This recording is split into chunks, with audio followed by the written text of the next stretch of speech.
Today is Monday, January 13th, and I just want to wish a quick happy birthday to my beautiful daughter, Vanna, who is turning 19 years old today. Woo! Happy birthday, Vanna, you beautiful angel.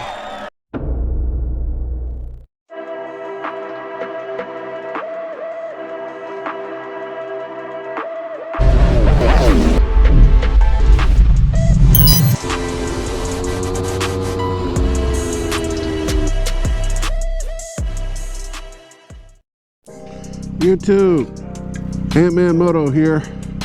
I'm out in Covington area on a beautiful Monday morning.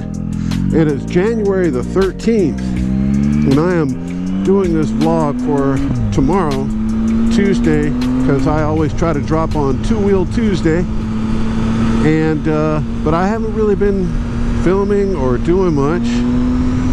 I will tell you, and it's kind of a bummer, but I was supposed to be in Los Angeles, California today. I had a trip planned for this week. I was supposed to land today, and I was going to pick up a bike from my buddy Darren, and I was going to then commence for the next 7 days to zigzag the hills and different twisty roads of Southern California with my buddy Darren, and then in the evenings hang out with my parents, because I really go home to check on my parents. Not really check on them, they don't need checking. They're completely 100% in great shape, health wise, faculty wise. I mean, they're sharper than me, you know, than people half their age. So I really use them as an excuse. I love you, Mom, I love you, Dad, you know, and while I'm out there, I get to see them. I also get to ride.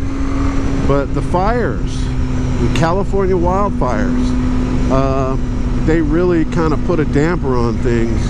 One, my buddy whose bike I was supposed to ride was affected, and he had to evacuate because he's in the Palisades area. And so are the bikes, and I think they're all fine. I think his bikes are fine, and I'm pretty sure his home dwelling is fine, but he was affected by the evacuation order, and he had his hands full with just a lot of different things. As you can imagine, if you had a 5-alarm fire and hurricane force winds going in your town, your hands would be full as well. So, and my parents, who live in West Los Angeles, are not in any direct danger, but they keep getting these kind of warnings about, hey, be prepared to go, be prepared to go, be prepared to go. And then they call off the warning, and then they call on a warning and say, be prepared to go, and then they call it off. If your parents are anything like mine, my parents like order and they like calm. They don't do well with evacuation orders and having to evacuate. Like a lot of the people in Pacific Palisades who lost their homes to this fire, my parents have lived in their home since the 70s, and they're not going anywhere. That's it, It's the explosion of land prices around them and to their property over the years has made it virtually impossible to leave. So there's no way they would be able to move and get anything as nice as what they have now for the money. So they're just staying, and when they're getting evacuation orders from possible fires starting in the area, it's very unsettling. So they asked me if I could postpone my trip. I wanted to go. I was fully prepared to go out there and just maybe kind of, I don't know, when you get somewhere, sometimes it's not as bad as it seems like it's going to be, and I was just really prepared to go out there and maybe find it to be on the downswing and mostly done, and my parents would be back to their normal state of calm and relaxation. But that was not the case. I spoke to them Thursday, and I said, well, let's make a final call Saturday. And, you know, we gave it a couple of days, Friday, the rest of Thursday, then all day Friday, then most of the day Saturday, and I checked with them Saturday evening, and they were still very much not wanting to, you know, entertain a visit right now, not knowing what their immediate future is going to be, or if they're going to be affected by an evacuation order. So, you know, I said, no problem. I mean, I hate to do it. I've never had to do it before, but I canceled the trip to California, and so I'm here. And so I'm filming this video from the back roads of Covington on a pretty nice Monday morning, or excuse me, Monday afternoon, 51 degrees. I've got my heated gear on, cranked up to about 5, and it's got me nice and toasty, because if I was doing this without the heated gear, I would be shivering right now, and I'd be like getting cramps and stuff from being cold. So my Gerbing heated gear is definitely worth the investment. It was about $175 for the liner and like $180 for the gloves maybe, and then like $79 for the controller. The dual controller controls the top and bottom separately. The top meaning the gloves, bottom meaning the liner. Because if you just have one controller to control the whole thing, it all gets hotter or colder as one unit. And, you know, sometimes your hands might be cold, but, you know, your upper body's not bad. Or your upper body might be freezing, but your hands aren't cold. I don't know. You just might want to make one hotter or cooler than the other. And that's why a dual controller is ideal. So anyway, that's what I've got here, and I'm rocking it on this Monday. Very bummed out that I'm not in California right now. Feeling very sad about the loss of property out there. So many historic neighborhood homes are just gone. That whole area of Pacific Palisades and along the coast, when you get to Santa Monica and you drive along the coast from there to Malibu, all the destruction along there is just, it would be unbearable to see. So maybe it's for the best that I'm not there, you know, because I think to see it would be just, it would just be like a nightmare come true, you know. These neighborhoods have been there for so long, and what's going to happen is the new neighborhoods that replace these are going to be, they're going to be different type of people. They're not going to be like folks that just had good timing and, you know, got a piece of property before the land just exploded in value. These are going to be people that are buying this land at like top value, you know, not top value, but at top pricing, and starting from there.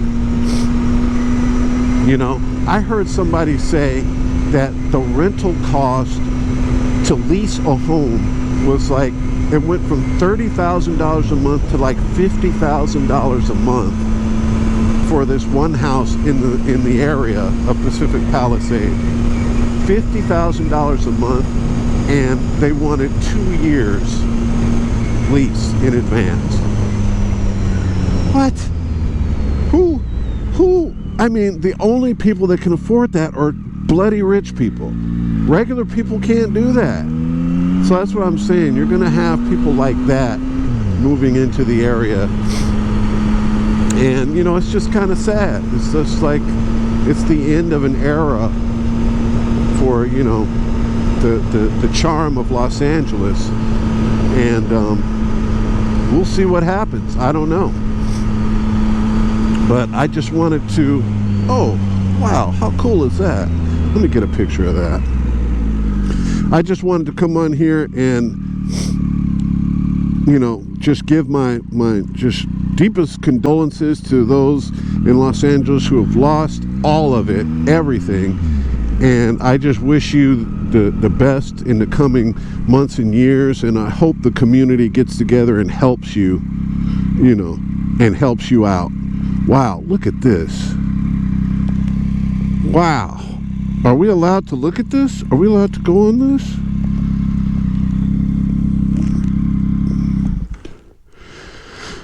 Wow, look, it's a little veteran thing set up for the veterans.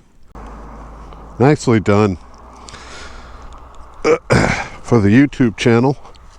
I came across this out here in the countryside. You could see. Thank you, veterans. Well done. Merchant Marines, Coast Guard,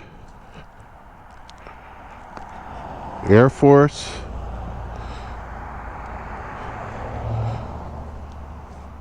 the United States of America flag in the middle. Wow, it lights up at night too. Look at that. Ooh. Navy, Marines, Army. Very nice. Well done. Very beautiful display. Hopefully you can see this in its entirety. I am out here in a very beautiful part of the country. And God bless America, and thank you to the veterans.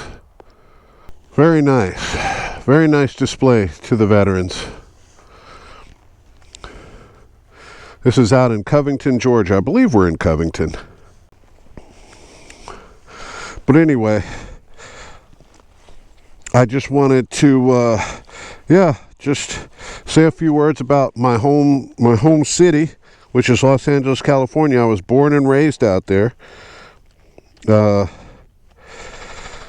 graduated from Culver City High School, and that is like my, that's my home. You know, it's home away from home. I mean, Georgia's become my home, but Los Angeles is my home because it's just where everything happened. You know, it's where I learned how to ride a motorcycle. It's where, you know, I had my first real girlfriend. It's where I had my first real crush. It's where I learned how to surf. It's where I went to my first concert. You know, it's where I went to my first real party. It's where, you know, all the important things of life happened for me. They happened there. Well, the early important things. And it just breaks my heart, man. So, sorry I can't be bringing you footage from Los Angeles this year. If you go on my YouTube channel and look back like to last year, you'll see that I was filming in the area that was affected. I have some videos from Pacific Palisades as me and Darren are winding down to Pacific Coast Highway, and we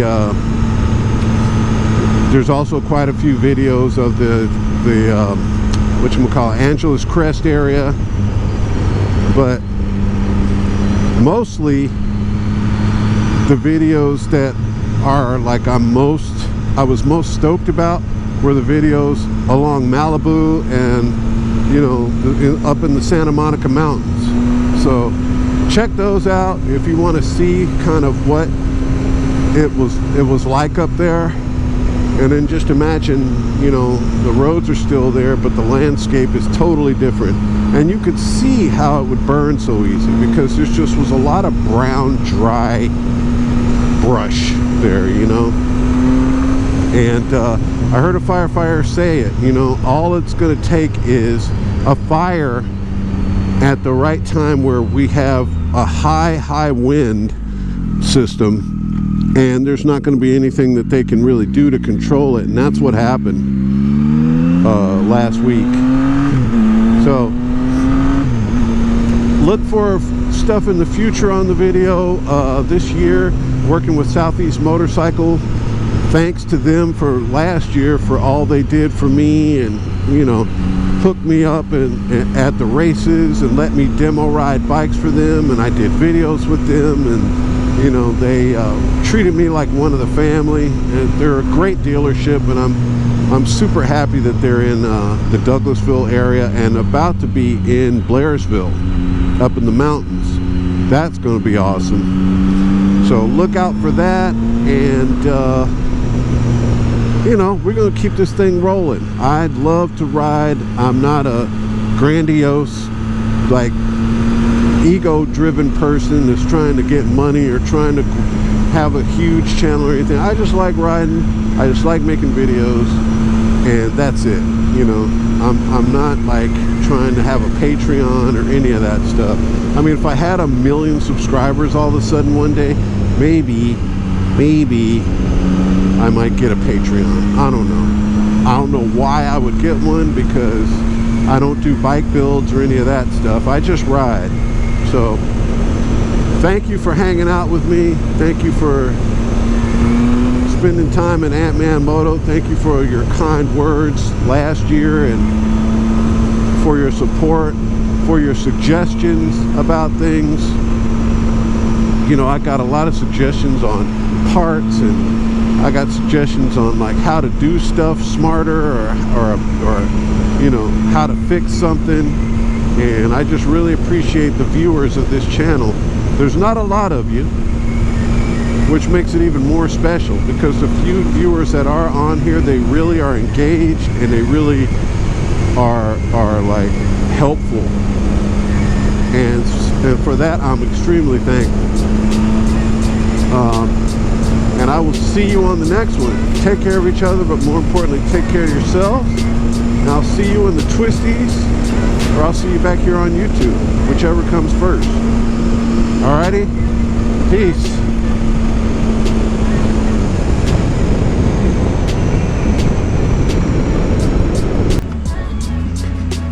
Yeah. So much fun out here, man.